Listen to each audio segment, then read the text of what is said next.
তারপরে রাস্তায় বের হলে আমার আবার সবসময় যখন যেখানেই যাই যে অবস্থায় দেখি সেই অবস্থায় রাস্তাঘাটের ভিডিওগুলো ছাড়ি।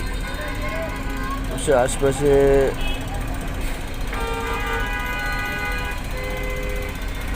অনেক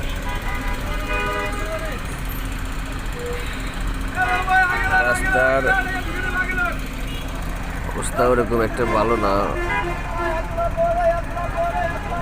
রাস্তা যখন